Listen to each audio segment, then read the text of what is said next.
On November 14, 1960, one girl changed the ways of segregation. Ruby Bridges was the change that the United States had anticipated about segregation.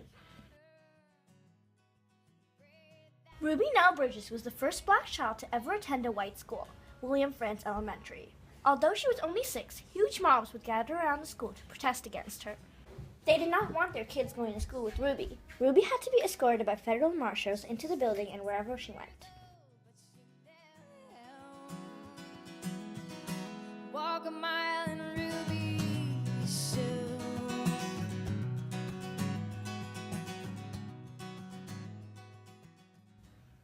Her entire world was turned upside down. Her family was left helpless, rejected, taunted, and broken down until all that was left was their fate. Although some people helped her, her teacher Miss Barbara Henry and Dr. Robert Coles, the child psychiatrist, both assisted her because they believed that Ruby had the right to go to school. And she did have every right. Walk a mile in Ruby's shoes. She was only 6 years old, but she Ruby Bridges is an amazing woman and role model that taught this country a great deal about both tolerance and forgiveness.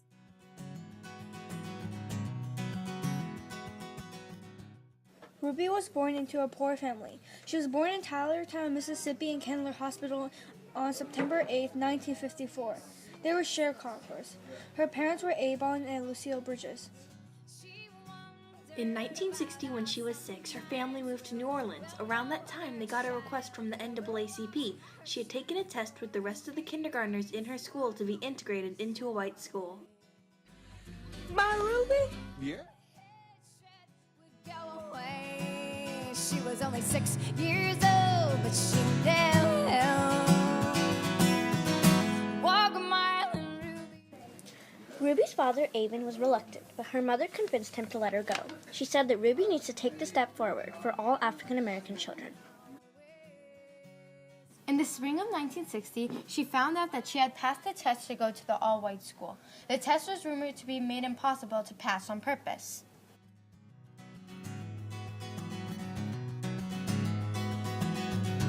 Ruby's shoes would take her. What about the other children? They told me there was 2 more supposed to be coming to school with Ruby Nell. Ruby was one out of the only 6 to have passed in New Orleans. 2 of them backed out, 3 went to McDonough, and Ruby was transferred to William Frantz. When she was walking in, a huge mob was gathered around the school. She thought it was a celebration of Mardi Gras because the yelling and throwing things were the kind of things that went on in New Orleans during Mardi Gras. She had to be escorted by U.S. Marshals.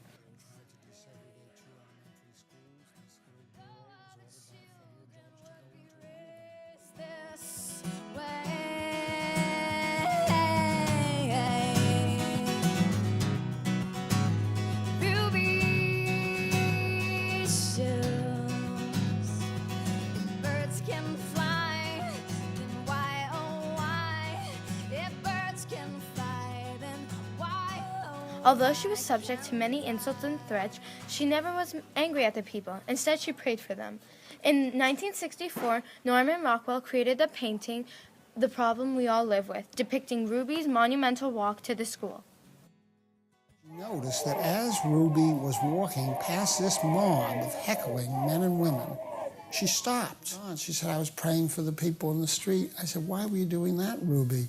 And she looked at me and her eyes widened and she said, well, don't you think they need praying for? Something that people all across the country, all across the world actually recognized, especially through the painting. As soon as she walked in, parents started to pull their children out of class. Even teachers wouldn't agree to teach her. Only a woman from the north, Miss Barbara Henry, would teach her. You should just think of this as your very own school. What do you think of that? Prayed that someday the pain would go and she'd stop and she'd pray. There was a woman there to greet me, and she was also white. During her first year, child psychiatrist Dr. Robert Coles counseled her free of charge. Both Mrs. Henry and Dr. Coles helped her boundlessly to deal with the situation.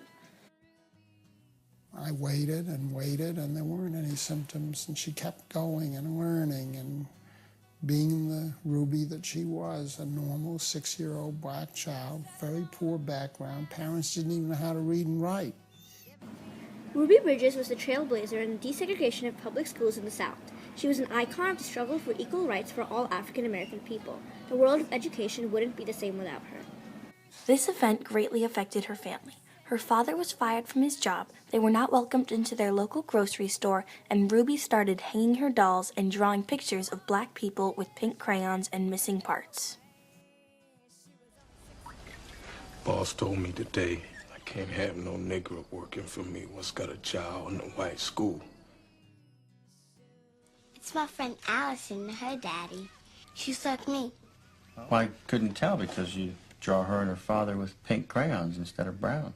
You've drawn yourself and Allison and her father with missing parts. See, but your teacher and I, you've drawn us with all of our parts carefully intact. She don't want nothing except packaged food, like cookies and chips, and she won't drink nothing but Coca-Cola. There's one particular woman who threatens to poison Ruby. I'm sorry.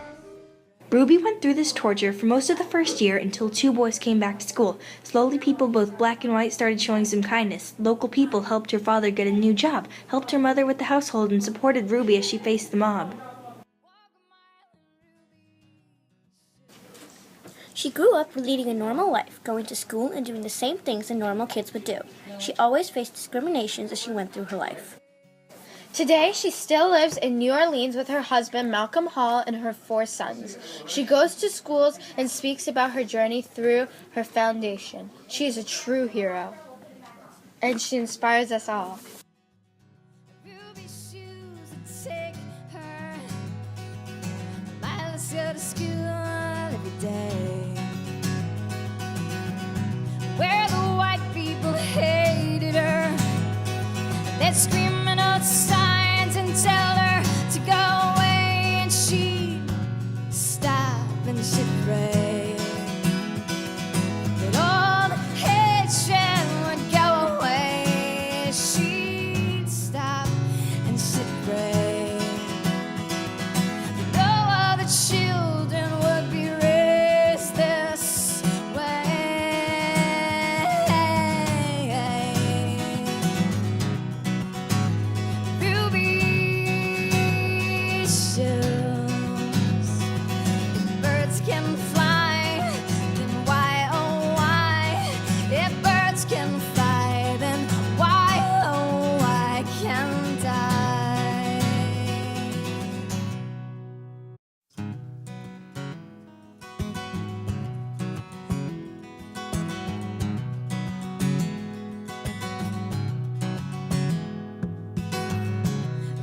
Shoes that take her miles to school every day, where the white people hated her.